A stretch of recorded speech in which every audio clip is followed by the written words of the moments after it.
Hello and welcome to 1 Minute Theatre Reviews. I'm Paul Lewis and I'm reviewing the recording of Hamilton currently streaming on Disney+. So here are the questions you probably want answering. If you've already seen Hamilton, is the film of it worth watching? If you haven't already seen Hamilton, does the film do justice to the stage production? If you've no interest in Frozen 2 and Star Wars, is it worth subscribing to Disney Plus just to see Hamilton? And the answers are yes, yes, and oh yes. If you've watched my recent reviews, you'll know I've been quite critical of the live recordings of large-scale shows, which just don't convey the spirit of the show or the feel of theatre. But this is the best film of a live show I have seen.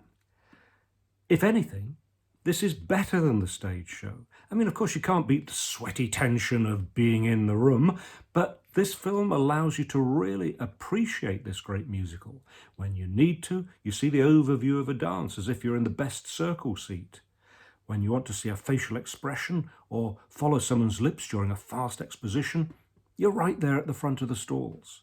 It's a fantastic achievement, and I give it 5 stars. Well, that's my 1 minute review. But keep watching to hear me talk more about why I think Hamilton is a musical you must see. If you've never seen Hamilton, maybe it's because you don't think you'd be interested in a story of early American politics. Or maybe you think you won't like all that hip-hop or rap music. I know that's what I thought before I saw it on stage, but I was wrong. Because what Hamilton is about is a man who is driven to make a difference in the world at all costs to his personal life. And thanks to the music, it's told with excitement, passion, and humour. And let's not forget that in this film, you get the original and possibly the greatest cast, including the author, Lin-Manuel Miranda, himself as Hamilton. Hamilton helps lead the American Revolution, which is over before the end of Act 1. And then is one of the founding fathers of the American Republic. Now that could be boring, but his obsession with being right and saying he's right leads him into conflicts and makes him enemies. And his flaws, as in any great tragedy, lead to his downfall. There are 2 other characters who develop through the show. Aaron Burr, beautifully sung and played by Leslie Odom Jr., who is the narrator, the fool who shot Hamilton, as he puts it himself, who starts off uncommitted, but realises in a moment of tremendous excitement that decisions are often made behind closed doors and he needs to be in the room where it happens. And Hamilton's wife, Eliza, played with poignancy and the sweetest voice by Phillipa Soo. She starts off as a naive young woman in love, but learns that love can hurt, and then overcomes her disappointments and tragedies to become a powerful woman. There are some excellent supporting roles. Renee Elise Goldberry is Angelica, Eliza's highly intelligent and sensual sister, who was Hamilton's love, if not lover. David Daniel Diggs plays the Marquis de Lafayette and later Thomas Jefferson to wonderful comic effect. The story is about the beginning of the United States, which means it's about immigrants or the offspring of immigrants who break free from the chains of British rule. Hamilton himself is both an immigrant and from a poor background. This is reinforced by the use of hip-hop, the music of the disadvantaged, and a mainly non-white cast to play the rebels. The musical is also always aware that we are looking back from today and seeing both the seeds of how things are now and also the parallels. One song says, "Immigrants, we get the job done," to a cheer from the audience. Another theme that runs through the show is who lives, who dies, who tells your story. In other words, history changes with each generation's view of it.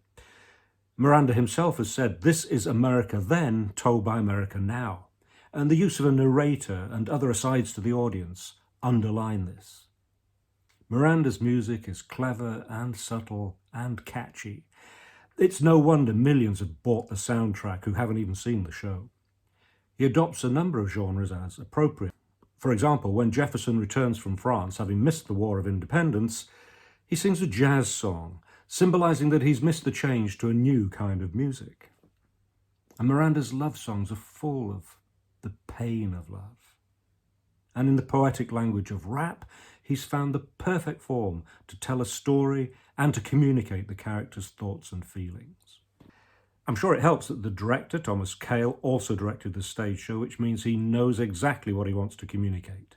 And it must have helped that it was filmed over 3 performances and then properly edited. So you get long shots to show you the whole stage, medium shots and close-ups that all seem to come at exactly the right moment. I never had the sense that I'd rather be looking somewhere else. It all looks great too, thanks to the set designer David Korins and costume designer Paul Tazewell, whom I assume hit on the idea of taking the female dancers out of their voluminous dresses so that they and the men can move freely in 18th century underwear. I give Hamilton 5 stars. It's definitely worth spending £5.99 on a month subscription to Disney+, and you get Frozen 2 as well. I hope you found this review useful and interesting. If you did, why not subscribe to 1 Minute Theatre Reviews on YouTube? And don't forget, you can read my reviews on my website, 1minutetheatreReviews.co.uk. You can also hear me from time to time talking about and playing songs from the musicals on Box Office Radio. I'm Paul Lewis. Thank you for watching.